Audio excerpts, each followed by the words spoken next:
Freakiness is a part of life. Original Barramangan along with the two bad, wicked youths of rap. God have mercy, whoa.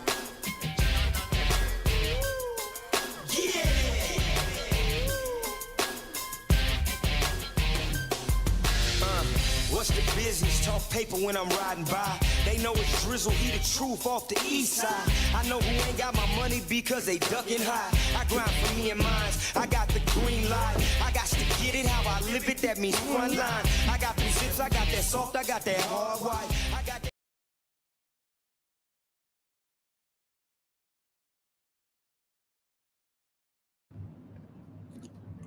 What's up, class? Oh, how's it going? We've got a few comments here. Welcome to the chat, everybody who is new. We're going to be discussing good old US of A today, some history I want to cover, and some history that I'd like to cover.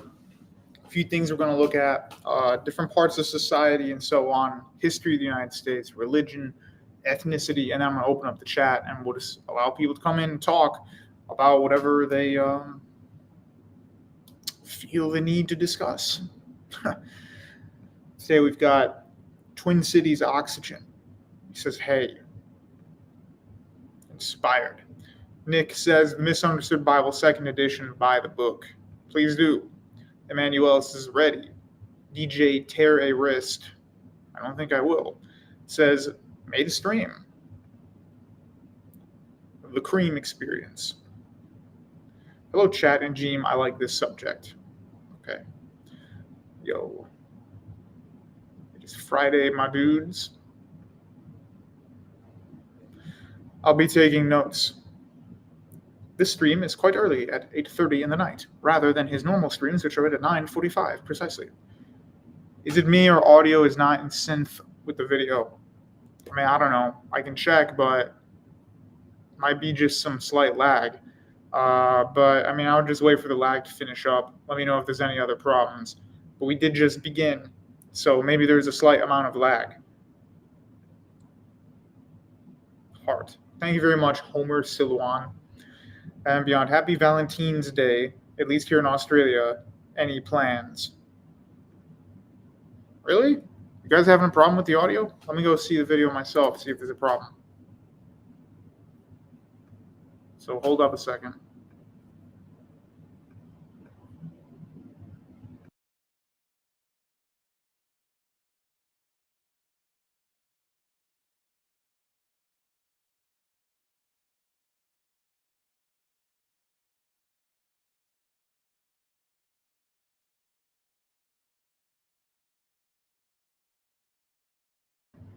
Yeah, you guys are right. I don't know what's up with the audio. It's not lag. Gene just talks like that. Yeah, I don't though. I'm gonna try to.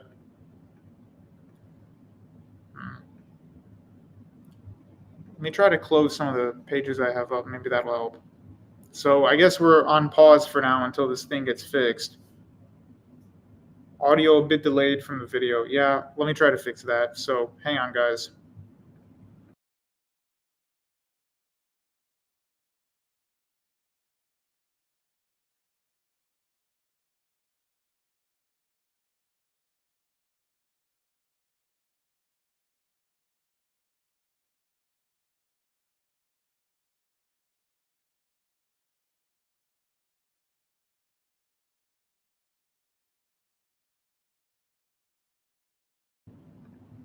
Okay, I'm back, so I'm going to try to make sure that this works.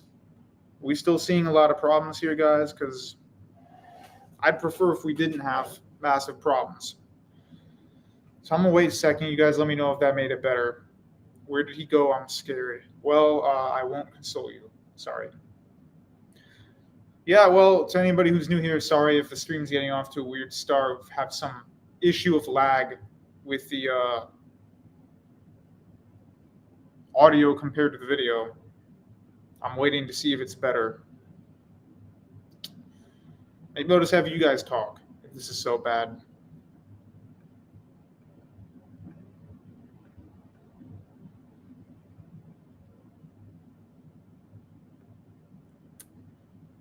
It appears to be fixed. Okay, good. Well, guys, I think actually I know the reason why it was bad for a while. I opened up the stream first, and then I started opening up like a million tabs. So maybe it just lagged it out. I have a bunch of maps I want to show you all. All right, let's get into it. So we're going to discuss a few things today. This is a map of Ellis Island. So, man.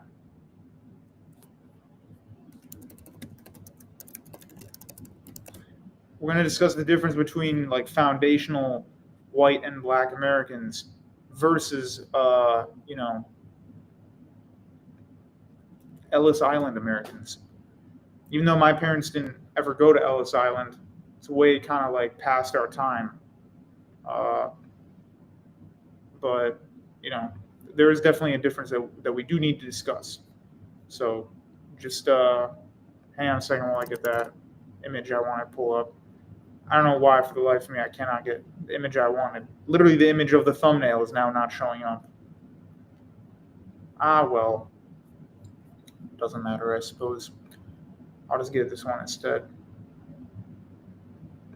There we go. That's what I wanted. It's not the right image per se, but it's something. All right, so basically, there's a difference between kind of the first Americans who showed up, and even though these guys are clearly not the ones who landed on Plymouth Rock, they're still part of that overall culture. So when you think of America, you have all these different ethnicities. You have white, you have black, you have Latino, which sometimes goes black, sometimes is white, sometimes is brown in the middle or something. So I do want to discuss all these things and show the differences. The original Americans who came here were obviously of English ancestry. Very quickly, however, there were also a lot of people of Celtic ancestry. So Scottish, Irish, and the Scotch-Irish all came around that time period. It wasn't much later. In many cases, the Scotch-Irish and others appeared in the United States at the same time as the English settlers. As we've discussed before, the English were a mix of Enlightenment deists who really had no soft spot in their hearts for Christianity, and then extreme Puritans who were kind of fundamental Protestant restorationists trying to fix the church by doing Puritan version of Christianity. Now, to be fair, a lot of people confuse Puritanism with Quakerism. The Quakers and the Puritans are not the same. The Quakers were kind of the really goofy, nice, belt buckle, how do you do pacifist types who were afraid of wine and sexual activity. The Puritans were not afraid of wine and sexual activity, just so that you guys are aware. If you want to know what a Puritan would be like, even though the man was English, you can look at Oliver Cromwell. That's what Puritan Christianity was supposed to be. So you guys should be aware of that when you're understanding kind of the history of America. And so you had a mix of these Puritan fundamentalists as well as these Enlightenment deists who came to the United States. Amongst the Puritans, you also had a large population of the Reformed, and then you had some Anglicans and others, and we eventually devolve into Methodists and many other denominations once they arrive. For the most part, they're securely, Protestants who are of an English extraction, so they don't really have much to do with Denmark and Norway. The Lutheran population will become a lot larger later. Primarily, these are English, Scottish, and Irish Protestants, and later, of course, you get the Catholics who come in as well. So those are the original United States citizens. Of course, you have to include Native Americans because they've always been in the land. But if we're talking about the foundation of the USA, it was done by these people from the British Isles. End of story. That's it. Most white Americans are probably partially English. English is the largest ethnicity in the United States amongst white Americans. People think it's German, but German's actually the second. It's hard to find maps that are accurate on this, but English is definitely number one, and then German would be number two. The Germans began arriving in the United States not that long after a lot of the English. So it wasn't that long after, but I would still consider the Germans to be immigrants, whereas the white Americans from the British Isles were the first settlers. Now, of course, by the time we get to the prospectors and California Gold Rush, many of them are probably going to be German originally, or they may have forgotten those roots. Doesn't really matter. But the first Germans did not quite make it into that cut of they're the original settlers. The English were the original settlers. Let me read this really quick. Thanks for the super chat. $1.99. An opened cardboard box with the word unboxing. Well, thank you very much. So now you guys understand a little bit of the difference. Now, I do want to show you what I could find to be one of the best maps of ethnicity Not the best, it's not the gold standard, but it's pretty close.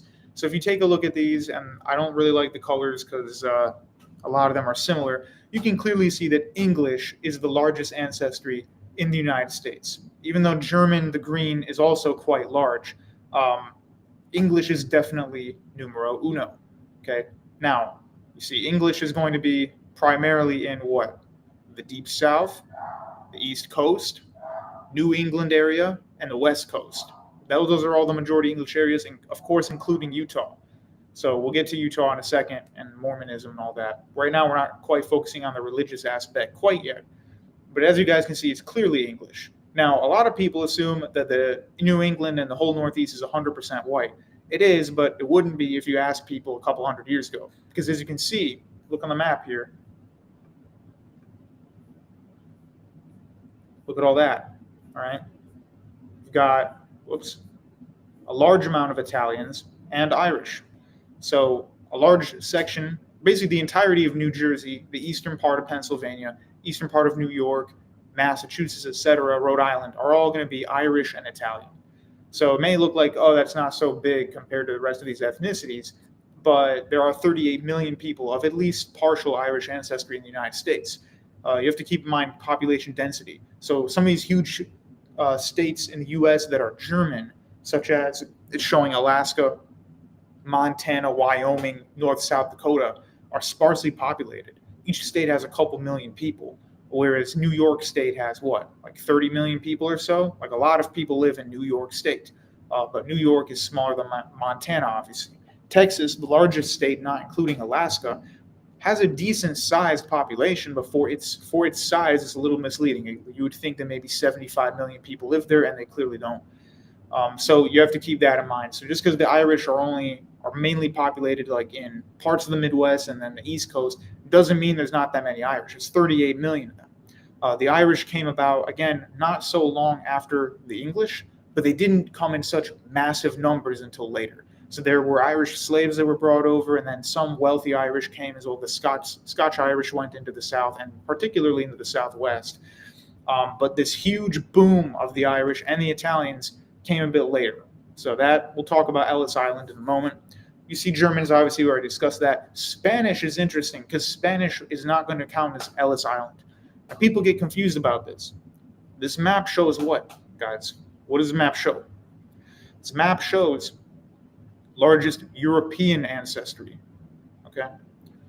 $2 donation from the Irrelevant Music. Thank you very much for the donation. He says, Albion's Seed is the best book on this subject. Guys, this map says largest European ancestry. It does not say Mexicans, Chinese, and Arabs, and Indians. So don't ask about those groups. It's about Europe. So European ancestry. People get confused because the Spanish American and the Hispanic or Latino areas overlap. So all the areas here that say Spanish American are also where a lot of Mexicans and other people from Latin America tend to live.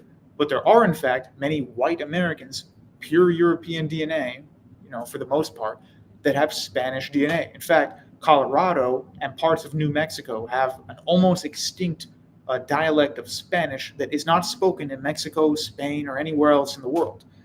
So it's not just like the only people who ever spoke Spanish in the United States are just Mexicans. That's not how it works. Right? The Spanish Empire controlled everything from California down to Texas, and they control most of Florida as well.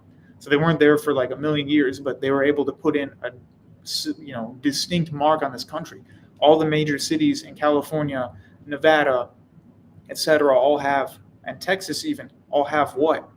What are the names of these cities? El Paso, Los Angeles, San Francisco, San Diego, Las Vegas. These are clearly Spanish names, and they were named that way before people decided that, these are Mexican areas. Thank you again for another $1 USD.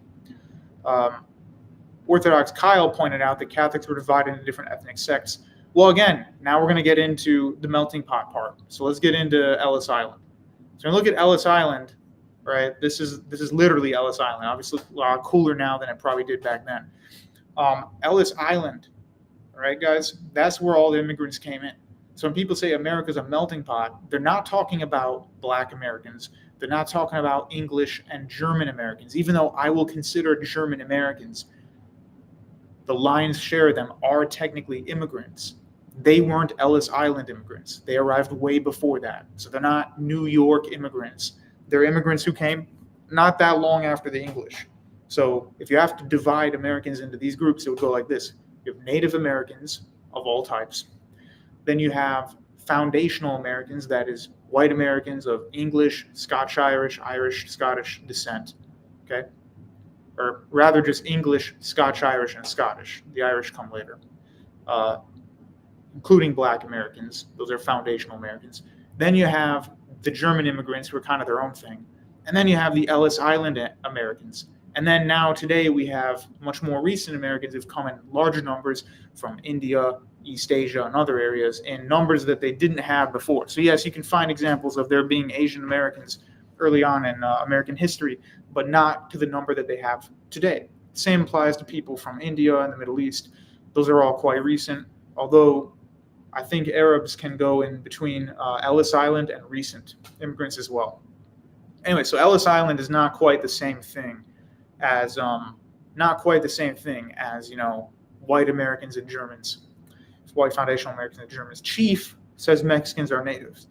Actually, I'm going to have to disagree with you that, Chief. I do know, obviously, that Mexicans are half Native American, but they're half Mesoamerican, whereas the natives of New Mexico and Arizona are tribes like what?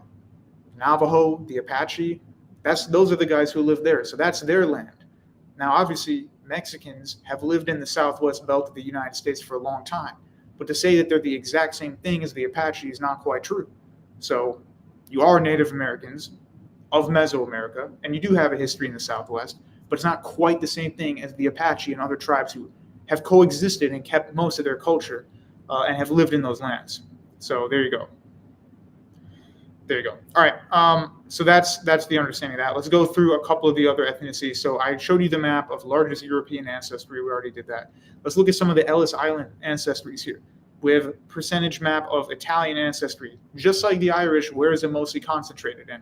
I mean, yeah, you're going to find a good amount in Florida and stuff, but outside of Florida and Chicago, the Italians mainly live in where? The Northeast. So Pennsylvania, New York State. New Jersey is basically Italian clay. Connecticut, Massachusetts, Rhode Island, etc., Vermont, New Hampshire. That's where there's tons of Italians. So people talking about the Sopranos and stuff, it's a stereotype, but it's true. They do, in fact, come from these areas. They do have those accents because that is where their population lived. In addition, we already talked about the fact that the vast majority of Italian Americans, Ellis Island Italians, who came to this country were not from the north or the center peninsula of Italy. They were from the south. They're Calabrian, Napolitan, Sicilians. They came over because of poverty in southern Italy, and they came here. A lot of them brought some of their weird crime ways over, and that's where the mafia and the gang stereotypes come from. So they're definitely a lot different than if some guy named Luigi comes here from Lombardia tomorrow and moves his family. He will have absolutely nothing in common with the Sicilian Ellis Island Americans from like 100 years ago. Absolutely nothing in common with them, other than the fact that they'll speak some vague Italian. Let's go on to the Irish now. So as we can see with the Irish, this map is a little misleading because it uses too many dark colors. So it looks like the U.S. is like majority Irish. It's not. It only goes up to 30%. So the darkest parts are 30%, and then the semi-dark green is like 14, 15. But as you can see, it's still pretty substantial, like large parts of Oklahoma, Montana, the Northwest, Illinois, Missouri, okay? It's not just the Northeast. So unlike the Italians, the Irish have spread out quite a bit further, but they're not really the majority in that many areas. So I think that's kind of that. I do want to then talk also about Black America. So even though we're not talking about Ellis Island just for a second, we'll go to Black America. In 1900, Black Americans were 11.5% of the country. And in 2020, 120 years later, they've gone up not even a full percent. So another thing to look at is the fact that they were pretty much the supermajority in most of the Deep South 120 years ago. So take a look. 1900, Black Americans were the supermajority in the Deep South. They had a huge population in Florida, huge population in Southern Carolina. They were definitely the supermajority. North Carolina, they had quite a lot. And then Florida as well, I think I already mentioned, and Texas. Look how there were a lot more black Texans back in 1900, but not that much today. Still a decent amount, but not as much. So what do you notice? You notice that Black America branched out after 1900, and a lot of people went up into Chicago and other areas. And there were always Black Americans in Chicago, but the population of them have definitely increased in the last 100 years. That's due to there just being not as many opportunities in the Deep South. And this goes back to even way before 1900. Industrialization hit the North way earlier. So if you could have a census map from the 17 or 1800s, I mean, that would be massively helpful. But anyway, as you can see, like the spread northward and westward, Black America is really a very recent thing. So, I mean, I'm not a total expert on this, but most Black American culture is Southern white culture. So I hate to break it to you, some of these whole milk guys, but like, let's not include rap and stuff. That doesn't count. But old Black American culture comes from Deep South white America. That's where they got it from. Why do you think Black people say y'all? It's not. That doesn't come from Nigeria. That's from the South, guys. All right. Luigi mentioned, what will he do to a CEO? Yeah, I can tell Two Crooks is going to come in here, give us an opinion on Luigi. Next, I'm going to bring up a group that everybody loves, the Jews. Here we go. Now, another group that came to Ellis Island are the Yehudim, believe it or not. Okay? This is a still, and yeah, there's a reason I'm using this. People are going to mock it and go, oh, cartoon, making fun of the Jews and stuff. No, actually, there's a reason I'm using this image. This image has to do with the Jewish ancestry in this country. If you're asking where do Jews live in America, primarily New York City, other parts of the East Coast, and some areas in the Midwest like Chicago. There's a good amount of Jews. Other than that, there's not a huge, other than that, like there's a large Jewish population in the United States, but it's primarily in a few areas, kind of like the Italians. So if you take a look, this is still from American Tail. This movie was made by Steven Spielberg, who, unless you've been living under a rock, is clearly Ashkenazi Jew. And he made this movie about these mice because the mice are Jewish and they come from Russia. Okay, they're from Russia, Ukraine, and the cats in this movie are the Cossacks. So it's an ethnic minority from Russia that pillaged and destroyed a lot of Jewish settlements, and they caused the Jewish migration of Russian Jews here to the United States. So in the 1800s, when these events transpired, that is when 90% of American Jews came here.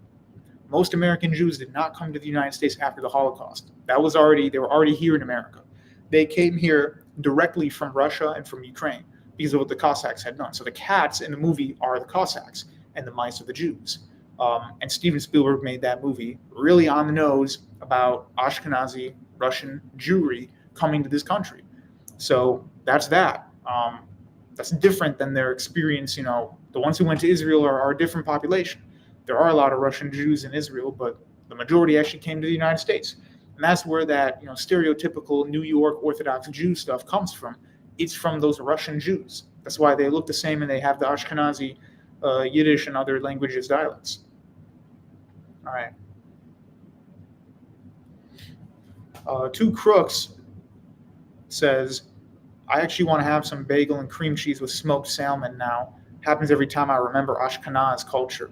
They call it lax. New York City is basically New Judea, except most of them don't practice the religion. So, all right. I think I'm done with my slides. Yeah. I'm going to let the callers in now. I think I've ranted for long enough. And I just wanted to give a brief rundown of what these groups were. Now, before everybody starts coming in, I need to open up YouTube and put it as a pinned comment. Before anybody starts coming in, I do want to point out one thing. First of all, let's get rid of this. There. All right, one thing I do want to point out, guys, is that there's a reason I bring this up. It's not a history lesson on the United States, all right? It's because I want you guys to understand where the religious elements come from. So if you were going to ask someone, why is America diverse? And you're not going to include the Yehudim, like always, you losers, then the reason is, honestly, the reason is the Catholic Church, not, the church like a Pope did it. Thank you for the $4.99 super chat. Tengu, says Luke. all right? Not the church, like the Pope pulled a lever in his magical asylum and then America became diverse.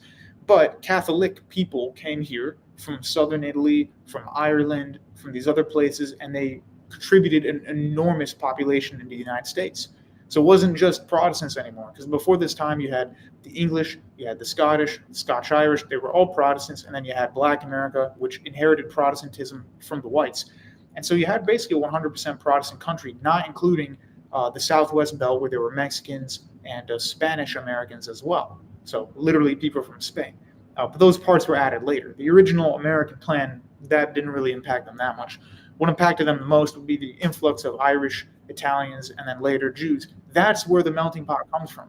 So I always find it weird when you have these 4chan types saying, oh, the melting pot's what destroyed America. That's why I have all these, that's why I have such racial diversity. Oh, the black people this, black people that. That doesn't make any sense because black people weren't brought over during the great mixing period of the melting pot. The melting pot was whites who weren't really part of the pure white category. So Southern Italians, Jews, Greeks, Poles, okay, Slavs, other Slavs. That is what contributed, the Irish especially, that's what contributed to this massive difference from white Protestant America into kind of mixed Christian European America, right? Ben Franklin, George Washington, all these other guys never considered Europe to be pure white. And actually, I would argue Europe's not pure white. There are European countries that are not white.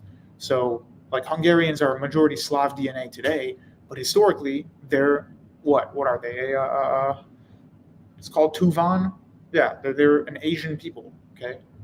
The Finnish are not quite the same as Germanic Scandinavians. That's another example. Bulgarians, again, a result of the horde invasions into Europe. Russians, not considered white by a lot of people. Finno-Ugric people, yeah, that's one of them, but the other one was the people that are related more closely to Hungary. But anyway, you get it. Like, there were parts of Europe that white people like Benjamin Franklin did not consider to be white. He didn't think Greeks were white. He didn't think Southern Italians were white. He didn't think Southern Spaniards were white. All right, there's a famous saying, Garibaldi did not unite the Italian peninsula. He actually segregated North Africa. There you go. It's a good note to leave off on. I'm going to allow Two Crooks in. How's it going, Two Crooks? Doing good, man. And actually, this is a perfect way to segue into what I wanted to discuss. So when you're talking about how all these different European groups were not considered white, I do believe I mentioned this before in a prior stream, but just for people who are hearing it for the first time, there actually was this idea of the Grand Caucasoid race, which would have included not just the stereotypical Germanic people, but would have also included North Africans, Middle Easterns, Ethiopians. They even included Indians, South Asians in it, even though they have clearly darker skin. So they would divide that into different categories, even if it was all considered Caucasoid, and they would say, oh, you have the Mediterranean race, the Ethiopian, quote-unquote, race, the South Asian, Hindu-Aryan races, stuff like that. And then you would have the white races, which would have been Northwestern European.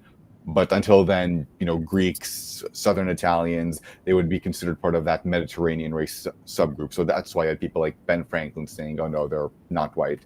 Unless you're a WASP, you're not white. And hell, there are probably some people back then who I believe thought Germans or Scandinavians weren't white, ironically. But at that point, I think they're just taking the piss. Yeah, I agree. Silouan says we should go more in depth into when this historically encompassed all of Europe. Again, I think it's when the Catholic immigrants came over, when the Irish and the Italians and everybody else started coming over from Europe, including the Germans who had already been arriving in droves before the Irish and Italians. Suddenly, it was not a total whole white Protestant country anymore. Even though it was still white, it wasn't white Protestant as much anymore. A lot of the Germans who came over, there were a lot of Polish people coming over, and many of those Germans and Poles were Catholic. So it was upsetting the balance. So not every German was a Protestant, by the way. But when the Irish came, and then especially when the Italians came, the word white just meant to mean all of Europe, when historically what they meant was specifically Northwest Europe, primarily of a Protestant extraction.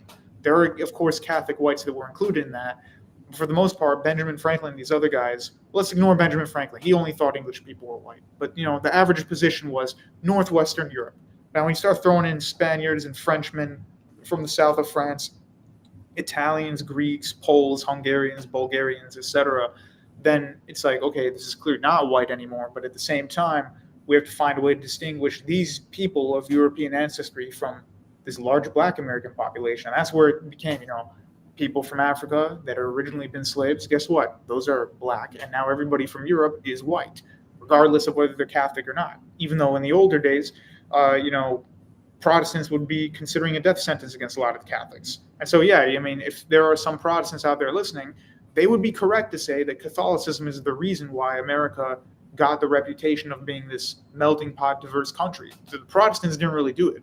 It would definitely be from that. But I would also say, like, those are the same people who complain about Black people, but Black people didn't immigrate here. So I don't know what the problem is. Exactly. What you're saying is 100% correct in my opinion. And it actually gets funny because when we consider Arabs specifically, I do like to talk about how there were different waves of how the Arab or the Muslim world just became more further and further separated from the Western world, as opposed to it being considered to be within its backyard like in ancient times. Because while there was definitely a lot of Orientalism applied towards the Middle Easterners, North Africans, they were still considered to be Caucasian. Not white because they were Muslim, but there was an interesting tidbit where in America, I believe in the early 1900s, they made an exception for Arab Christians, but that was solely because some Syrian Christian, I believe, or Lebanese Christian sued, and the Americans, the white Anglo-Protestant Americans, did not want to deal with the implications of, okay, if we're considering all these Syrians and Palestinians and Lebanese Christians as not white, then we have to consider Jesus as not white either. It's very weird, and I feel like these are the type. Yeah, they didn't even call them brown. They actually said that anybody from the continent of Asia, which the Levant is technically in Asia, is Mongolian. So the Syrian was complaining. He's like, well, if I'm Mongolian, so is Christ. So they made an exception. But it's weird because Muslim Arabs, who, to be honest, guys, Arab Muslims are way more recent than Arab Christians in this country. Arab Christians have been coming here for like 200 years, whereas Muslim Arabs a lot more recently. And so Muslims were just considered just brown Araboids, but for some reason the Levantines were not. But anyway, it's very interesting because, Two Crooks is right here. Historically, Europeans didn't really use this whole white thing, to be honest, but they did use culture. So they say like, hey, us Germanic people, us European peoples, we're clearly different than Arabs and North Africans. Like they knew that, but they didn't make such a sharp like racial delineation. It was just more like, this is a different people. There was no grand race stuff at that time period. It wasn't about, hey, everybody who's in Europe is my brother. It was more like the Germans are my brothers, and that's kind of it. People were a lot more local back then. Right. And on the final subject regarding Arab Americans, it is funny that both left-wing and right-wing Americans think that the Arab majority in North America are Muslims, when in reality it is either half or even majority Christian. The Americans, to a lot of Middle Eastern people back in the day, were seen as Christian havens, that they didn't like living in the Ottoman Empire. And as we discussed recently, a lot of them went to Latin America. And while I don't have their words, presumably it was because Arab Catholics in particular thought Latin America would have been this continuation of Catholic Mediterranean civilization, whereas I'd imagine more Orthodox Arabs would probably have less problem going to Protestant America and Canada, but that might not be set in stone. Yeah, actually, I know that in Brazil and other places, when Arabs would come from the Ottoman Empire, they were called Turks. Yeah. Because they're not even Arabs, just Turks. Like, oh, you're from the Ottoman Empire, you filthy Turk. You're Turkish Catholic, you little Turk. But that's how they call them. Yeah. Chance Rice says, how does manifest destiny play into this? That was part of the white Protestant dream. So that was basically, we got out of Europe, we found this huge expanse. Now's our chance to make this a continent for our Protestant civilization. The Pope can't get us here. The Muslims can't get us here. It's just wide open space. We're going to take this, and this land's going to be ours, and we're going to multiply. And that is exactly what they did. But it's not really a Catholic thing. Some Irish got involved in that for sure. But, you're not going to see Italians getting involved in manifest destiny. We got a comment from Bats Beyond saying, hey, Jim, something about a few streams ago, Greeks and Armenians haplogroups having DNA overlap. I didn't say DNA. I just said that they found out that in the Indo-European languages, Armenian and Greek, yes, they're a lot different. Yeah. There's this weird thing, but it can kind of make sense. It's called Paleo-Balkanic. They said it's Armenians, Greeks, Albanians, but I think they're just mostly referring to these are the three Western, quote unquote, Indo-European languages that aren't massively Latinized, Hellenized, or Germanized. But I guess that's easy to not be Hellenized if you're Greek, because you are Greek already. So I do like them, Greeks and Albanians, of course. But it is funny, since we mentioned Balkans and Ottoman immigration, all those Armenians who were coming from the Ottoman Empire were also being called Turks, and for very obvious reasons, a lot of Armenians and Assyrians did not like that. And nowadays, I believe a lot of the people who are referred to as Arab Latin Americans might actually be Assyrians, Aramaeans, Armenians even, because while they realized the mistake they did in calling them Turks when they're like not related to Turkic at all, I think they forgot that other groups, Armenians, Assyrians and Aramaeans also live there, but for obvious reasons, those three would probably sleep better at night being called Arab than Turk, so they probably didn't push it. And hell, they probably were speaking Arabic to communicate with the other Arab immigrants better. Translation, you're a Turk. Let me bring in William real quick. Sweet. Hey, William, how's it going? Hey, Jim, I'm doing great. What about you? I'm good. What would you like to add to today's discussion? Let me get this American tail end back in here. Okay. Well, first off, I see. I was watching Downton Abbey with my mother, and that show has a lot of interesting, like, ethnic kind of things in it, but that's not the subject of this stream. Maybe we could talk about that in another stream. But then I get the notification. It says GEAM, ethnic groups in the United States, and I just like totally geeked out, and I start like literally like ooh, and then my mom's like, wait, what's the matter? And I'm like, no, sorry, GEAM's just making a stream about the ethnic groups in the United States. And she's like, oh, okay. GEAM, what is that? Is that like a sound? Like, what is GEAM? A nonsense gibberish word? Yeah, no, exactly. But then I explain, and she's like, oh, that's great. So have fun in that. And then, well, I remember going to what I went to add. We were talking about the what was it? The how like the Catholic immigrants in America, and a lot of Catholicism in America. A lot of the atheists, a lot of the secular people don't realize that Catholicism, especially in America, is a very ethnic thing, right? Yeah. It came from the Ellis Island group, right? So like the Poles and the Germans and the Italians, and also like some Czechs and some other Eastern Europeans And the Irish. Unless you mention that, I'm just getting. Yeah, no, I meant to mention that. And there's honestly, I remember someone asked in the comments, is there a difference between Prot Irish and Catholic Irish? Yes, there is. Like Prot Irish are mostly like Ulster Southerners, right? Like your stereotypical like hillbilly Trump hat wearing type person. That's like a Prot Irish is what people would call. Yeah, and so it's interesting though. I've mentioned before in the stream, I'm from Louisiana. Right. And Louisiana and also Maryland has Catholic roots. I'm sure you knew that. But it's interesting because we're ancestrally Catholic, but we're not, quote unquote, ethnic Catholics in the sense of the Ellis Island Catholics. So we have a slightly different identity. Right. So our Catholicism in Louisiana comes from France and then also from Spain. And then you're kind of like the Southwest. Sorry to interrupt. You're kind of like Mhm. the Southwest, how there's a lot of, like I said, guys, there's a lot of Spaniards who went to Colorado, New Mexico, Arizona, California, Nevada. Yeah. And so they are not Ellis Islanders because they got there way before. So they have a totally different, they didn't have this, I'm coming off the boat, fleeing the Ottoman Empire mentality. They've been here for a long time. Yeah, not only in like the Southwest and Texas, but also I mentioned previously on the stream that Louisiana was under the Spanish crown for I can't remember how long, but I think it was at least like 100 years.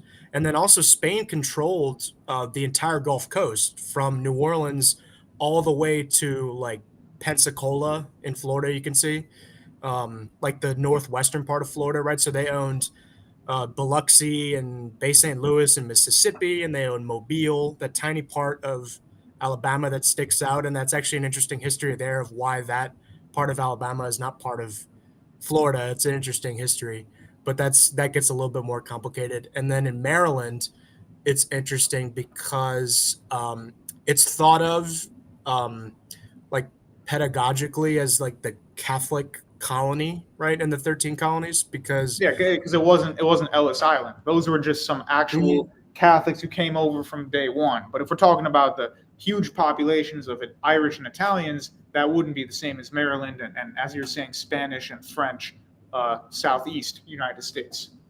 Yeah, and I see this gentleman right here, Rondo Ellsworth, mentions, Catholicism has always been in the United States since its founding.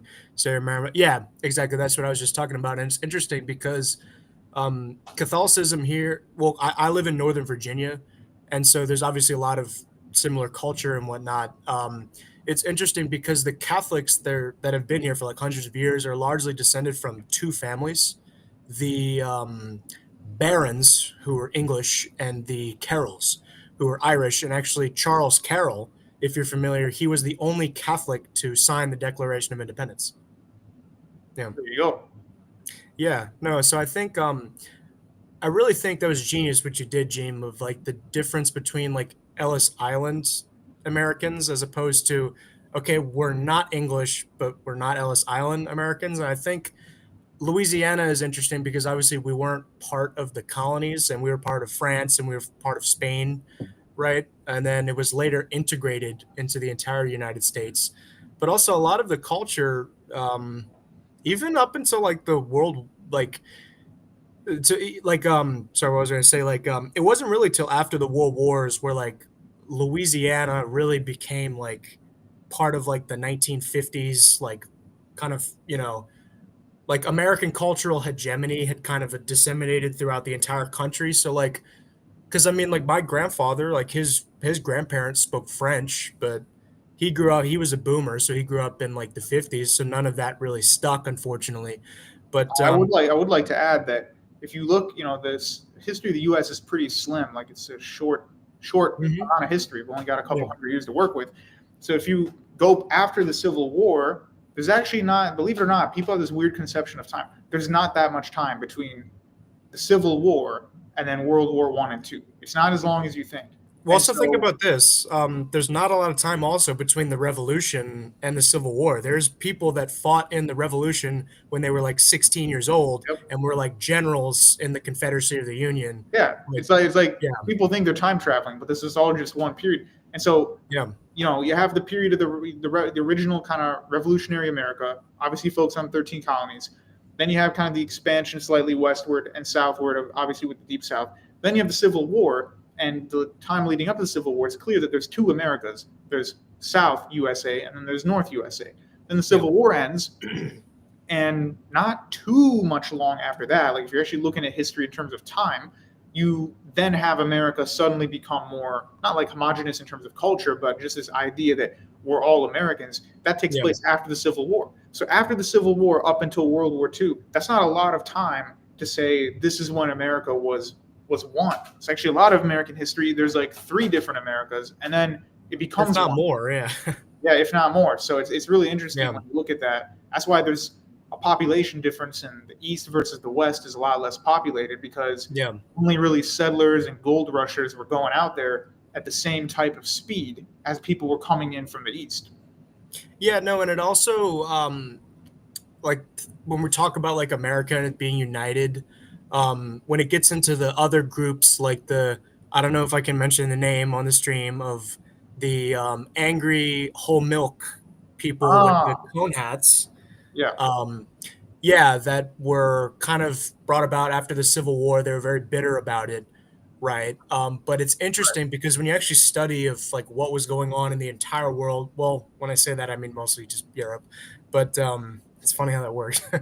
But you see, okay, that was like right after Karl Marx wrote the Communist Manifesto, right? And it's like, okay, it's now this like this class warfare. Okay, who is the lowest class here in America? It's black people, right? So that's how like a lot of this, people don't understand like America, especially in these conservative circles about the isolationism. Like we really have never been an isolationist country, ever since like the Monroe Doctrine and before that, and also a lot of things like the Spanish-American Wars and whatnot. Like it's just a fascinating, like checkered history, honestly. Yeah. And I do want to take a quick look, guys, at just the map that I pulled up here. Let me make it full screen just for the moment, almost full screen. Oh boy, Utah. Yeah, there we go. Okay, so I'm going to zoom in a little bit. So as we can see here, there. I don't think we need the very top. Lutherans in the kind of goldish color, not a shock that they're mainly in the north part of the U.S. is where a lot of Scandinavians migrated to. That's actually a lot more recent than the German immigrants, particularly. And so Germans are not all Lutherans. A lot of them were Catholics. And so where Germans went, including like Iowa, Wisconsin, Illinois, Indiana, they would have probably just stayed Catholic or some other type of Protestant. Not everybody was a Lutheran. As you can see, the Baptist is definitely the religion of the Deep South, not including Florida and, of course, Catholic Louisiana. But there is definitely, you can kind of almost see like the differences in these ethno-cultural groups when you just look at a map like this. Like where Catholicism is the most blue in the Northeast is where all the Ellis Islanders came from, right? Yeah. And the brown is the Scandinavians, like I said. And where you have Methodists and Baptists is where you're going to have more of those older school white Americans who were not part of Louisiana or anything like that. And they also aren't Ellis Islanders. So you can kind of look at America that way. And then, of course, you have, Mormons and whatever. But that's a whole other topic. Yeah. And there's also a very stark difference. A lot of people don't understand, a lot of the, tiny mustache man followers and those type of, supremacist people don't understand that there's like a huge difference among not just with black people and Africans who have come here in the last like 50 years. There's also a huge difference among black people, right? So like in Louisiana especially, there's like the Creoles, right? And so Creole originally meant however numerous Quebec. Oh, sorry, I couldn't finish the comment. Didn't mean go on with the Creole. Yeah, so it's interesting because a lot of these ethnic terms, I remember I was telling you about the first stream I came on about how people change over time. People can become, anglicized, people become Hispanicized, become Hellenized, right? And just how what people use, like ethnonyms and endonyms can mean different things to different people, especially if it's from different times. So Creole originally meant that you were like your parents were from Europe, but you were born in the New World. But then it evolved to mean, okay, now you're half Spanish or you're mixed Spanish, mixed French. But then it evolved to mean, okay, you're mixed African and Spanish and or French. Right. And so there's a huge difference between Creoles and the average American black person, because Creoles are more Catholic, right? Whereas the average black person is going to be like some kind of Protestant background. Yeah, they're going to be also like there's Baptist, Evangelical Baptist, Black Baptist Church, etc. Yeah, there's a huge difference. You're right. Like the French Black American experience is a lot different culturally than the rest of Black America. So like you can do a whole stream on Black America. Of course, I'd like to have some actual Black Americans call in, but either way, right. We could do a whole stream just on each one of these topics, but this is kind of an overall stream. Yeah, no, and also Louisiana, a lot of people don't know, it's not only just from it's not only French identity from the Creoles and the people that were actually transported to there, but it had a lot of people when they had the revolution in Haiti, a lot of people actually fled and landed in Louisiana because it was a very similar culture, right? So there's a lot of people that are like Creole, but it's like, okay, there's a difference between the black people who are Creole, but then they were there the whole time, and then the black people who are Creole, but okay, they're a little more like Haitian and Caribbean, right? And also, I mean, the whole economy, going back to what I was saying about the identity of America before the sort of like hegemony of like the like apple pie and baseball Americana was baseball American. Now forget cheeseburger America. Now it's baseball America. Yes, and the apple pie. Yeah, is that Louisiana was just honestly like it had so much more in common with like Latin America and the Caribbean. Yeah, you could pull up the whole map. Wait, let me make it larger. Yeah, so there you go. This is the Spanish viceroyalty of New Spain. And so, obviously a lot of Spanish Louisiana is kind of just empty land. But, if you ignore that, it's still a substantial amount of territory. Even that ring, like you said, the coast of the Deep South is all from Spain. Yeah. And the culture of just specifically the Gulf Coast is different than the entire rest of the South and like the interior. Like, I mean, especially Mississippi. Like if you see like the average person on the Gulf Coast of Mississippi, they have almost nothing in common with someone actually in the interior, closer to like Jackson and the north. I've been to the deep south. Like, it was a huge culture shock from going from like Chicago. Well, I did one week. I went from Chicago to rural upstate New York. That was a big culture shock. And then from rural upstate New York to the deep south, and I was in Mississippi, and I was like blown away at how different it was. So I can only imagine how much more different the kind of Franco-Spanish coast would be in that culture. Yeah, no, and also the economy was a lot more like the rest of the Caribbean, like mostly sugarcane, right, and all that stuff. But also, Thomas Sowell has written tons of books on this kind of like. Wait, we got somebody here. I'm sorry. Do not come to the Gulf Coast. We're full. No, what are you talking about? He's saying we're full. Don't come here. It sucks. Don't come. Well, I left the Gulf Coast, so that leaves one spot available. So you have become anglicized, unfortunately, according to your own definition. What is my own definition of anglicized? Or maybe it was Two Crooks who's talking about it. You have departed from the Franco culture and moved up north. You've betrayed. Well, if anything, I've been a little bit more in touch with the actual like Latin or Spanish, because I'm a fraction Spanish, like from the Isleño culture that I was telling you about. And I'm just messing with you, man. I'm just messing with you because I know you are, but no, I know you are. And we're just trying to have a good time. But also, it's interesting because like just being around so much more Spanish speakers here, and just getting kind of absorbed into that culture, and then I just see the whole difference of like, okay, in this crazy like 12th level like autistic, level epic Reddit logic brain, I can figure out how that there's some kind of cultural connection between like these people from Central America and me through a number of factors like Catholicism, like common Romance language, heritage. Like it's a lot of things. I mean, at the end of the day, if I could interject, I'd feel that Spanish and Portuguese Americans now who come from Europe, they would probably see Latin Americans from Mexico, Brazil, etc., in the same way how Africans who come from Africa would now see African Americans. So much has changed. And while there is a lot of commonality, they might as well be two different groups. They have different stereotypes for each other. Their dialects are pretty different right now. That's why Dragon Ball Z has a Spanish dub and a Latin Spanish dub. You know what I mean? Yeah, well, it's the New World Spaniards and Portuguese culture versus whatever stayed in Europe. So it is different. Just like white Americans are a lot different than people who are modernly in England. Yep, exactly. Well, yeah, like the South, a lot of people say was like the best like microcosm and diaspora of like the medieval like British Isles, because you have the lords, right, that own all this land and have a bunch of slaves that work for free. The only difference is that the slaves in question look different than Europeans, Yeah, it's definitely pretty interesting. And yeah, there is also Latin Africa and Latin Asia. We'll have to do that another time, guys. But yeah, I mean, I think that we've covered a good amount of stuff here. Let me just go back to this image of Ellis Island. So basically, if anybody who's joining us new or who came in halfway, I just described the differences between like the foundational settlers who came from England and Scotland, and also, of course, the slaves they brought from Africa. The difference between that population and the French/Spanish population in the South and the West.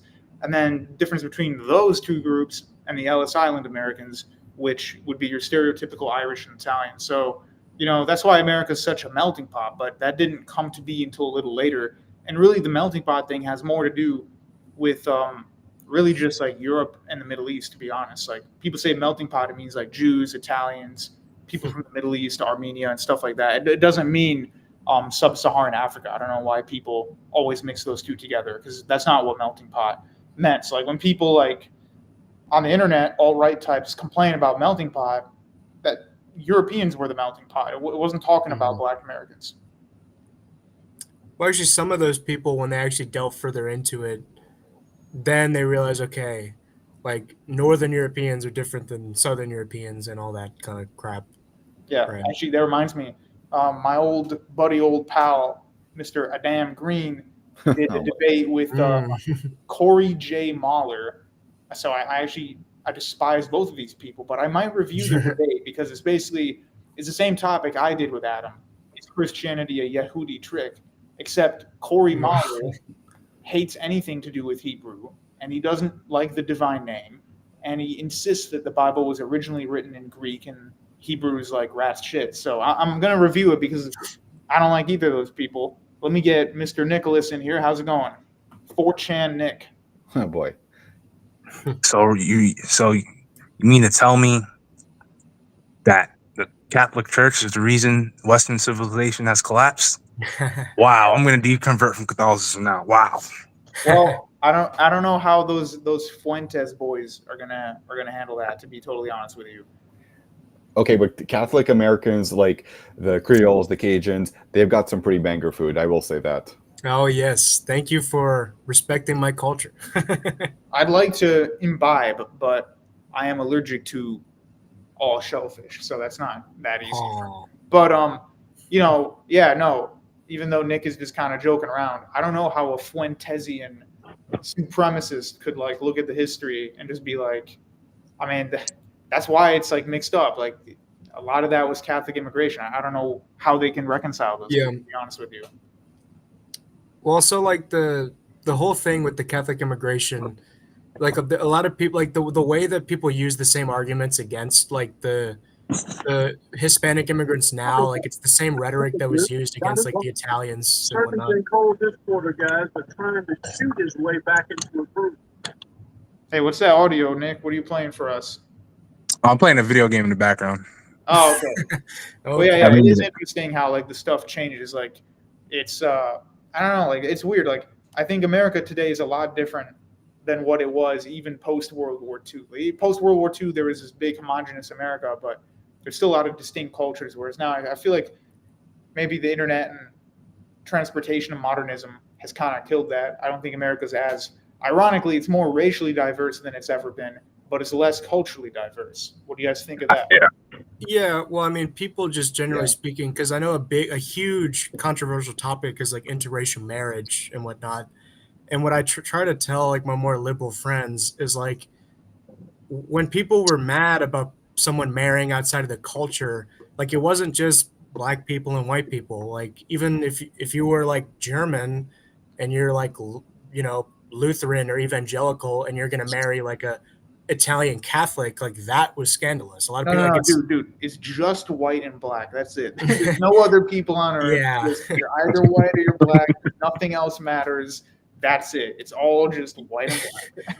Yeah, and it's not necessarily because they hate the other culture. It's just because they want their kids to continue the family traditions and whatnot, Yeah, there's a lot of that stuff in the old world too. Like a lot of Han Chinese from the north don't exactly like Cantonese from the south, even though to us they'd just be like, oh, there's a bunch of Chinese people, but like, they don't have massive problems culturally. Like a lot of Han Chinese in the north don't want to marry people from Thailand. I mean, and that's just how it is in a lot of the world. Yeah, no, exactly.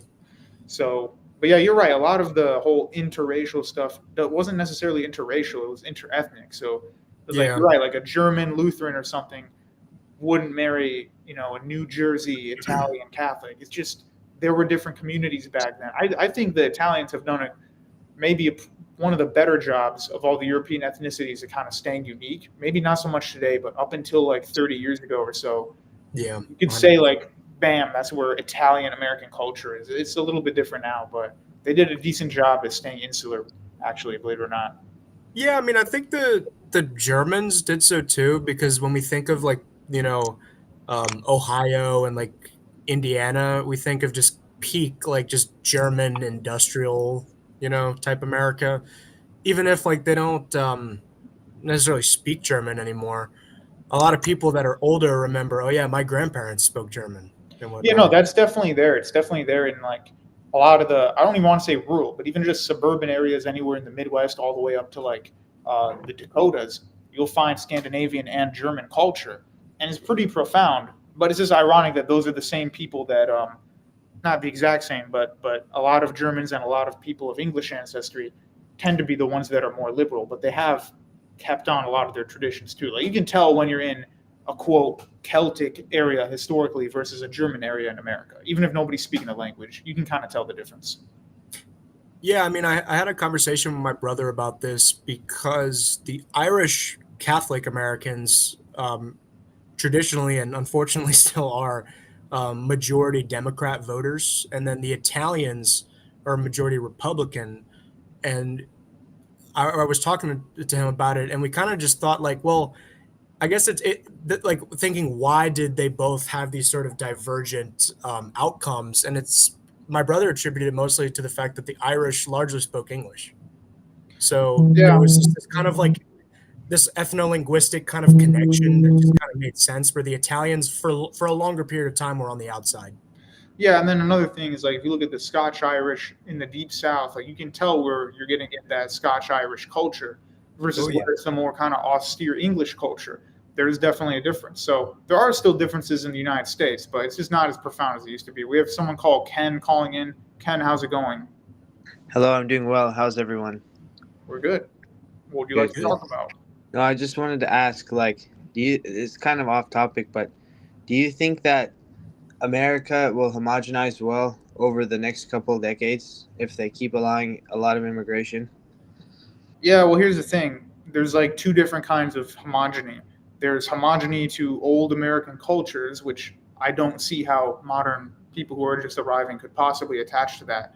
But then there's the kind of homogenous, just anywhere internet culture. And I think that anyone can kind of homogenize, assimilate to that, which what I mean by that is, someone could come to a big city like Chicago or New York City, and maybe not them, but their kids would instantly assimilate into the modern, TikTok, whatever culture. And they'd wear jeans and stuff. And I don't think there would be a problem with that per se, but that's not really a culture. Just being on the internet and wearing jeans, like that's not a culture. So it's hard to assimilate people into like a 200-year-old American culture. But yeah, I mean, there is always a problem with when you're looking at immigration, you don't want to get all your immigration from just one area. Like in Canada, unfortunately, the stereotype going around has been that, and it's probably mostly true, has been that there's been an enormous influx of people from East India heading into this. And like they all just live in like two areas and they don't assimilate whatsoever. That's a huge, huge problem. So because I am from Canada as well, yes, there was a controversy that a lot of our Indian immigration comes from one specific area in India. And while there are numerous Indians who do choose to break the mold and live outside, adopt Canadian culture, not be so insular, because it is coming from that one specific area, which some have linked to political corruption, it does mean that a lot of their baggage tends to end up in Canada. I believe there was a controversy regarding an assassination of some sort of Sikh politician or whatnot in Canada, and we couldn't do anything about it. And believe it or not, that's actually other Indians, Pakistanis, Bangladeshis that are also complaining about this because they don't think it's fair that all the South Asian immigration is coming from one specific area. And that's not really balance or melting pot. That's just basically giving a blank check for one group of people to effectively create their own state within a state and not want to assimilate. Though I will say again, there are a lot of states that are breaking the mold and understand that it's a problem, but it is still a problem. Yeah, definitely, especially when it's not just one country, but it's one part of country. Thomas Sowell, who was mentioned earlier, he talks about this too. The culture that, even though I showed you guys that map, which says English is the largest ethnicity in the Deep South and in the Northeast of the United States. That's not really enough information though, because England was very diverse. There's a difference between people coming from more urban areas in the south of England versus the north. So it's kind of inverse. Northern Englanders went to the south of the U.S. and southern Englanders or Englishmen went to the northeast of the U.S. And so there's a massive difference there because further north you get into England and the further west you go, the more Celtic a lot of that culture becomes. And so that's why there is a difference between southern culture and northern culture in the U.S., even if both of the people are of English denomination. And so you can see that as you're talking, Two Crooks is talking about Canada, they're getting particularly people from India in one specific area. So they all have the same problems. Or if they're getting someone from like Tamil Nadu versus someone from Punjab, they're so far away they don't even care about each other, so it's not going to make a difference. So there you go. Yeah, pretty good. And I think I do have to give Nick the credit. He sent me that months ago with that Sikh politician. That was such a weird thing. It's like these tribal conflicts are continuing in Canada of all places. Yeah, Jim, like imagine if a yellow party guy from Lebanon was just suddenly killed in New York City and then America couldn't do anything about it. even me in Canada, I'd have secondhand embarrassment about it. You'd be like, what are my people doing? We can't do stuff like that to the New World, right? Exactly. Wait, two crooks.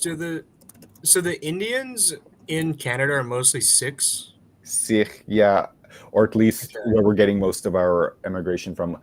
Funny enough, I have not run into really any Hindu Indians in southern Ontario. They could be living somewhere else, but most Indians from India in southern Ontario and northern Ontario, I believe, are Sikhs. There are Pakistanis and Bangladeshis who I've run into, but they don't consider themselves Indian. South Asian, yes, but yeah, and they don't really like the fact that a lot of South Asian immigration is coming specifically from this one area of India. They don't see that as multiculturalism and melting pot. They see it as one of their cousins getting more favor from someone else. Yeah, definitely. Like India is a huge place. Well, after we can do a whole series really on India. India is enormous. Comparing India is like comparing all of Europe. So it'd be like, oh, the Portuguese are happy that the Russians are here. Probably not. So there's definitely a difference in culture between North and South, East and West India. So like they don't even speak the same languages. Not everybody speaks Hindi. There's a lot of different languages and dialects there. So yeah. But yeah, I definitely think this was interesting. I'm gonna probably close out. I let Nick and Ken in here last. So do you two guys have anything else you wanted to add? Oh no, not really. I guess I'll hop off then. Have a wonderful night. Thanks, you too. All right. Yeah, I'll just say real quick. Living in New York, you could definitely like tell the difference, the cultural differences just by going like certain neighborhoods. You definitely tell when you're like in a Yehudi neighborhood versus like Irish versus Irish or Italian neighborhood. You can definitely tell that. There was something I'm gonna add, but we'll talk about that later. You All can right, tell. Yeah. Well, I gotta ask something now, Nick. Do you spend a lot of time in these Yehudim neighborhoods in New York? Because some of the people who watch and stalk this channel might have a problem with that. Cream cheese bagels. Get those cream cheese bagels from the Yehudim neighborhoods. Yes. I do actually, because their neighborhoods are nice and their buildings are nice. I actually got to do service on one of them, and it was like the nicest building I've been in.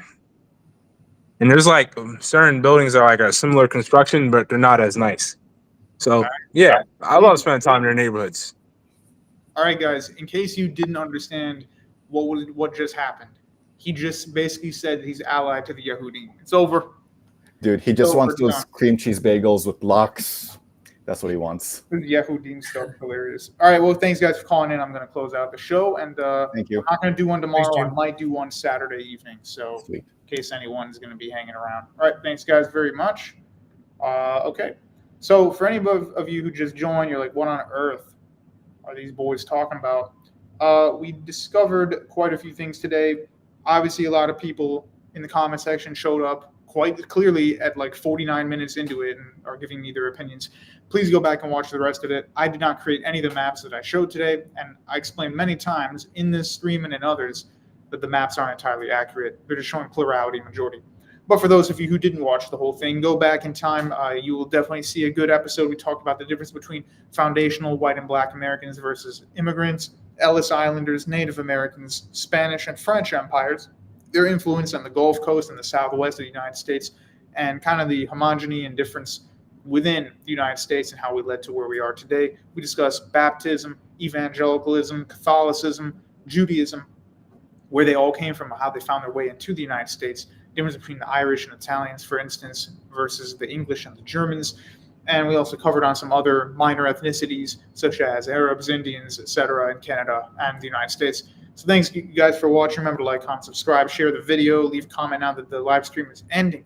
Stick around this week. We will be doing more topics. Recent topic I did was the problems facing the Russian Orthodox Church. We're going to do one on the Greek Church now, and that'll be coming up next. So I might do a whole series on all these different countries, not even just Orthodox, but other countries as well. Little analysis of these places and give you guys some information. So that's that, and we're going to be done. And yeah, Peter, I don't know what to tell you. We're not doing a Hindu live stream today. Oh, actually, that reminds me. Hold on one second.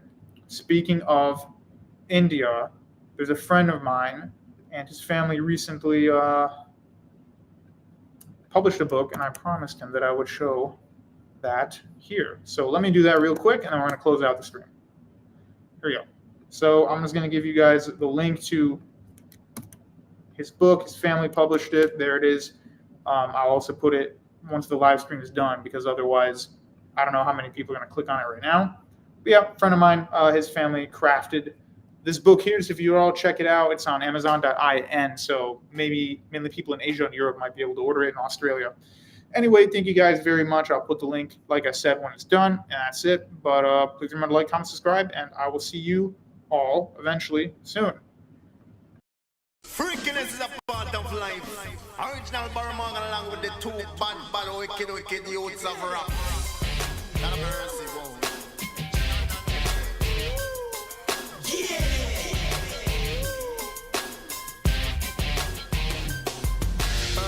What's the business? Talk paper when I'm riding by. They know it's drizzle, he the truth off the east side. I know who ain't got my money because they ducking high. I grind for me and mines, I got the green light. I got to get it how I live it, that means front line. I got them zips, I got that soft, I got that hard.